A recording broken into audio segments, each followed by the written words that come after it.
Narayana PU ಕಾಲೇಜಿನ ತ್ಯಾಜ್ಯ ನೀರು ರಸ್ತೆಗೆ, ಗ್ರಾಮಸ್ಥರಿಂದ ಪ್ರತಿಭಟನೆ.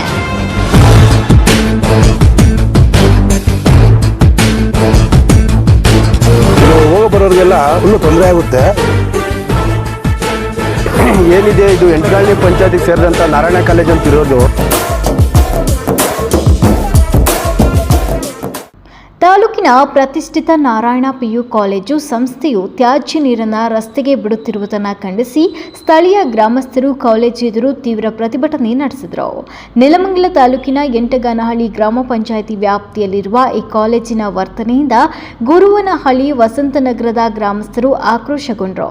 ಕಾಲೇಜು ಸಂಸ್ಥೆಯ ಹಾಸ್ಟೆಲ್ ಮತ್ತು ಇತರ ವಿಭಾಗಗಳಿಂದ ಹೊರಬರುವ ತ್ಯಾಜ್ಯ ನೀರನ್ನು ಸೂಕ್ತ ಸಂಸ್ಕರಣೆ ಮಾಡದೆ ನೇರವಾಗಿ ಸಾರ್ವಜನಿಕ ರಸ್ತೆಗೆ ಬಿಡಲಾಗುತ್ತಿದೆ ಅಂತ ಪ್ರತಿಭಟನಾ ದೂರಿದ್ರು.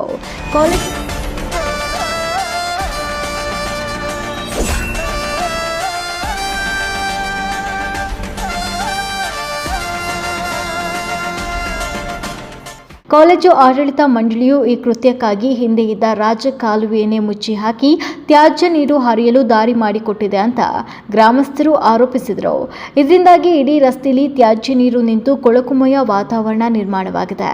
ರಸ್ತೆಯಲ್ಲಿ ನಿಂತಿರುವ ಕೊಳಚೆ ನೀರಿನಿಂದಾಗಿ ವಿಪರೀತ ದುರ್ನಾತ ಬರ್ತಾ ಇದ್ದು, ಗುರುವನಹಳ್ಳಿ ವಸಂತನಗರದ ಗ್ರಾಮಸ್ಥರು ಮೂಗು ಮುಚ್ಚಿಕೊಂಡು ಓಡಾಡುವ ಪರಿಸ್ಥಿತಿ ನಿರ್ಮಾಣವಾಗಿದೆ.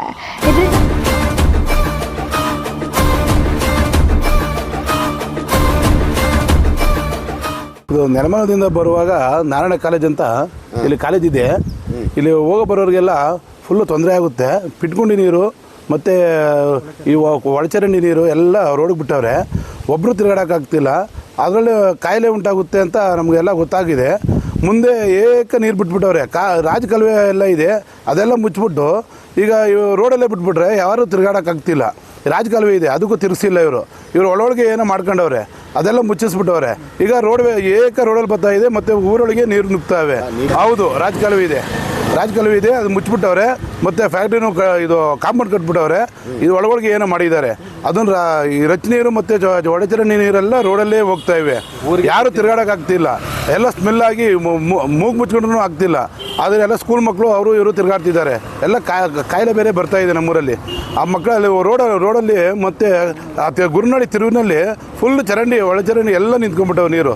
ಅದು ಬರೀ ನೀರಾಗಿದೆ ಏನನ್ಬೋದು. ಒಳಚರಂಡಿ ನೀರು ಮತ್ತು ಪಿಟ್ಗುಂಡಿ ನೀರು ಎರಡು ಸೇರಿ ಎಲ್ಲ ಅಲ್ಲಿ ನಿಂತವೆ. ತಿರುಗಾಡೋಕ್ಕಾಗ್ತಿಲ್ಲ ಮತ್ತು ಕೂತ್ಕೊಳ್ಳೋಕ್ಕೂ ಆಗ್ತಿಲ್ಲ. ಅಲ್ಲಿ ಬಸ್ ಸ್ಟ್ಯಾಂಡ್ ಬಂದು ಕೂತ್ಕೊಳ್ಳೋಕ್ಕೂ ಆಗ್ತಿಲ್ಲ.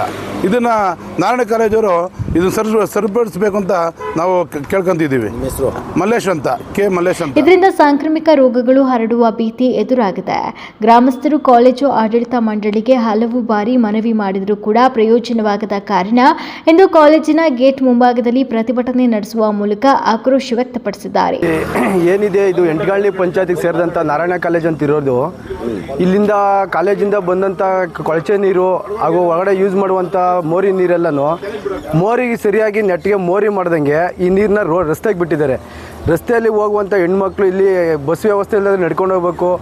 ಆಟೋ ಇಲ್ಲದಂದರೆ ಎಲ್ಲ ನಡ್ಕೊಂಬರ್ತಾರೆ. ಚಿಕ್ಕ ಮಕ್ಕಳೆಲ್ಲ ಎತ್ಕೊಂಬರ್ತಾರೆ. ಆಲ್ರೆಡಿ ನಮ್ಮ ಹೊಸನಗರ ಗ್ರಾಮದಲ್ಲಿ ಆಲ್ರೆಡಿ ಕಾಯಿಲೆಗಳು ಸ್ಟಾರ್ಟ್ ಆಗಿದೆ. ಏನು ಕಾಯಿಲೆ ಸ್ಟಾರ್ಟ್ ಆಗ್ತಿದೆ ಅಂದರೆ ಹಾಸ್ಪಿಟ್ಲಿಗೆ ಹೋದರೆ ಡೆಂಗಿ, ಮಲೇರಿಯಾ ಹಾಗೂ ಇತ್ಯಾದಿ. ಆಮೇಲೆ ಇದು ಜಾಂಡೀಸ್ ಆಗಿದೆ. ಅದು ರಿಪೋರ್ಟ್ ಬೇಕಾದ್ರೆ ನಾನು ಕೊಡ್ತೀನಿ. ಬೇಕಾದರೆ ಬ್ಲಡ್ ರಿಪೋರ್ಟ್ ಆಗಿಲ್ಲ ಆಗಲಿ ಪ್ರತಿಯೊಂದು ನಾನು ಮಾಹಿತಿ ನಾನು ಕೊಡ್ತೀನಿ. ಗಮನಕ್ಕೆ ತರಲಿಲ್ವಾ? ಗಮನಕ್ಕೆ ತಂದಿದ್ದೀವಿ ಸರ್. ಸುಮಾರು ಆಗಲಿ ನಾವು ಈಗ ಕಾಲೇಜ್ ಕಟ್ಟಾಗಿಂದ ಒಂದು ವರ್ಷದಿಂದ ಗಮನಕ್ಕೆ ತರ್ತಾನೆ ಇದ್ದೀವಿ. ಇದನ್ನು ಪ್ರಭಾವಿಗಳಾಗಿರೋದ್ರಿಂದ ಯಾರೂ ಇದ್ರ ಬಗ್ಗೆ ತಲೆ ಕೆಡ್ಸ್ಕೊಂತಿಲ್ಲ. ಅಕ್ಕಪಕ್ಕದವರೆಲ್ಲ ಏನೋ ಕೇಳಕ್ಕೆ ಹೋದರೆ ಅವರು ಏನೋ ಮಿನಿಸ್ಟ್ರಿಗೆ ಗೊತ್ತು, ಅವ್ರಿಗೆ ಗೊತ್ತು, ಇವ್ರಿಗೆ ಗೊತ್ತು, SP ಅವ್ರಿಗೆ ಗೊತ್ತು, DH ಅವ್ರಿಗೆ ಗೊತ್ತು. ಅವ್ರಿಗೆ ಗೊತ್ತಿದ್ರೆ ಅವ್ರಿಗೂ ಈ ವಾಸನೆ ಕಂಡಾಗ ಅವ್ರಿಗೂ ಏನು ಅನಿಸ್ಬೋದು? ಅವ್ರ ಮನೇಲಿ ಮಕ್ಳಿರ್ತಾರಲ್ವಾ, ಅವರು ಮಿನಿಸ್ಟ್ರ್ ಆದ್ರೂ ಈ ಥರ ಕೆಟ್ಟ ಕೆಲಸ ಮಾಡೋಕ್ಕೆ ಹೇಳ್ತಾರೆ. ಅವರು ಯಾಕೆ ಈ ಥರ ದೌರ್ಜನ್ಯ ಮಾಡ್ತಿದ್ದಾರೆ? ಇವಾಗ ನೋಡಿ, ಹೊಸನಗರ ಗ್ರಾಮ, ಗುರುನಳ್ಳಿ ಗ್ರಾಮಕ್ಕೆಲ್ಲ ನೀರು ಬರೋಂಥ ಮಟ್ಟಕ್ಕಾಗಿದೆ. ಇವಾಗ ಮಳೆ ನೀರು ಬಂತು ಅಂದರೆ ಅದನ್ನು ಇನ್ನೂ ತಡೆಯೋಕ್ಕೆ ಆಗೋದಿಲ್ಲ. ಅಷ್ಟು ಮಟ್ಟಿಗೆ ಪೊಲ್ಯೂಷನ್ ಆಗಿದೆ. ರಸ್ತೆಯಲ್ಲಿ ಕೂತ್ಕೊಳ್ಳೋಕ್ಕಾಗ್ತಿಲ್ಲ. ಬಸ್ ಸ್ಟ್ಯಾಂಡ್ ಬೇರೆ ಇದೆ. ಹೊಸನಗರ ಗುರುನಳ್ಳಿ ಅನ್ನೋದು ಒಂದು ಬಸ್ ಸ್ಟ್ಯಾಂಡ್ ಇದೆ. ಆ ಬಸ್ ಸ್ಟ್ಯಾಂಡಲ್ಲಿ ಇವಾಗ ಆಲ್ಮೋಸ್ಟ್ ಒಂದು ಮೋರಿ ಮೇಲೆ ಕೂತ್ಕೊಳ್ಳೋರು. ಇವಾಗ ಅಲ್ಲಿ ಕೂತ್ಕೊಳ್ಳೋಕ್ಕಾಗ್ತಿಲ್ಲ, ನಿಂತ್ಕೊಳ್ಳೋಕ್ಕಾಗ್ತಿಲ್ಲ. ಯಾರು ಪೇಷಂಟ್ ಬಂದರೂ ಅಲ್ಲಿ ನಿಂತ್ಕೊಳ್ಳೋಕ್ಕಾಗಲ್ಲ. ಅಷ್ಟು ತೊಂದರೆ ಆಗ್ತಾ ಇದೆ. ಈ ಕಾಲೇಜಿಂದ ಪ್ರತಿಷ್ಠಿತ ಕಾಲೇಜು ಅಂದಮೇಲೆ ಎಲ್ಲ ಅನುಕೂಲ ಮಾಡ್ಕೊಂಬರ್ಬೇಕಲ್ವಾ? ಯಾಕೆ ಇವರು ಅನುಕೂಲ ಮಾಡ್ಕೊತಾ ಇಲ್ಲ?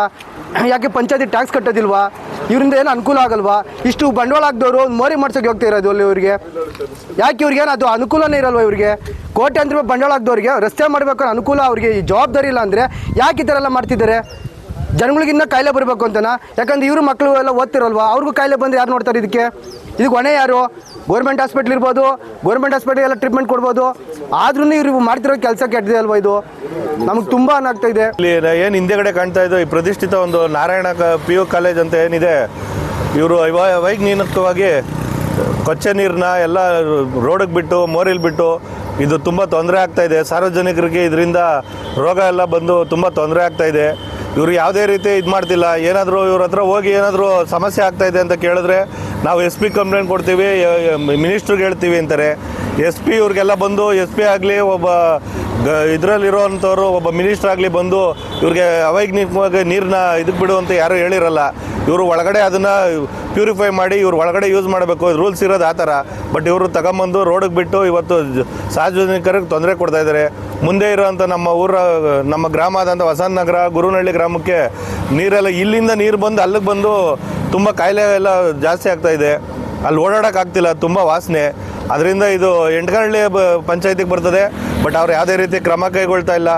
ಇಲ್ಲಿವರೆಗೂ ನಾವು ಸುಮಾರು ಸರಿ ಇನ್ಫಾರ್ಮ್ ಮಾಡಿದ್ರು ಅವರ ಪ್ರಭಾವದಿಂದ ಯಾವುದೇ ರೀತಿ ಒಂದು ಸಮಸ್ಯೆ ಪರಿಹಾರ ಆಗ್ತಾ ಇಲ್ಲ. ಇದಕ್ಕೆ ಏನಾರ ಮಾಡಿ ದಂಡಾಧಿಕಾರಿ ಇರ್ಬೋದು, ಇಲ್ಲಿ ಎಂಟಗಳ್ಳಿ ಪಂಚಾಯತಿ ಅಧ್ಯಕ್ಷ ಇರ್ಬೋದು, PDO ಇರ್ಬೋದು, ಪ್ರತಿಯೊಬ್ಬರು ಇದಕ್ಕೆ ಒಂದು ಸ್ಪಂದನೆ ಮಾಡಿ ಇದನ್ನು ಪರಿಹಾರ ಮಾಡಿಕೊಡ್ಬೇಕು ಅಂತ ಕೇಳ್ತೀವಿ ಸರ್. ಸರ್, ಒಂದು ಗುರುನಹಳ್ಳಿ ತನಕನೂ ಹೋಗಿ ಸ್ಟಾಕ್ ಆಗಿದೆ.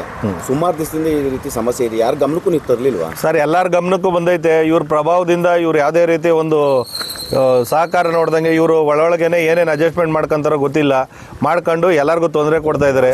ಬರ್ತಾ ಇದೆ ಸರ್, ತುಂಬಾ ವಾಸನೆ ಬರ್ತಾ ಇದೆ. ಇವ್ರು ಎಲ್ಲ ರೀತಿಯಲ್ಲಿ ಈವನ್ ಫಿಟ್ ನೀರು ಕೂಡ ಇದಕ್ಕೆ ಬಿಡ್ತಾವ್ರೆ. ತುಂಬ ವಾಸನೆ ಇದೆ. ರೋಡಲ್ಲಿ ಓಡಾಡೋರಿಗೆಲ್ಲ ತೊಂದರೆ ಆಗ್ತಾ ಇದೆ. ಇವ್ರು ಯಾವ್ದು ಬೇಕೋ ಎಲ್ಲೆಲ್ಲಿ ಬೇಕೋ ಹಳ್ಳ ಮುಚ್ಕೊಂಡು ಇವರು ಇದು ಮಾಡ್ತಾರೆ. ಈ ಥರ ತುಂಬ ತೊಂದರೆ ಆಗ್ತಿದೆ ಸರ್. ಯಾರು ಅದಕ್ಕೆ ರೆಸ್ಪಾನ್ಸ್ ಮಾಡ್ತಾ ಇಲ್ಲ. ದೀಪಕ್ ಅಂತ ಸರ್ ಪಡಿಸಿದ್ದಾರೆ. ಈ ಕೂಡಲೇ ಗ್ರಾಮ ಪಂಚಾಯತ್ ಮತ್ತು ತಾಲೂಕು ಆಡಳಿತ ಮಧ್ಯಪ್ರವೇಶಿಸಿ ಕಾಲೇಜಿನ ವಿರುದ್ಧ ಕಠಿಣ ಕ್ರಮ ಜರುಗಿಸಬೇಕು ಹಾಗೂ ತ್ಯಾಜ್ಯ ನೀರು ಸಂಸ್ಕರಣೆಗೆ ಶಾಶ್ವತ ವ್ಯವಸ್ಥೆ ಕಲ್ಪಿಸಬೇಕು ಅಂತ ಪ್ರತಿಭಟನಾಕಾರರು ಆಗ್ರಹಿಸಿದರು.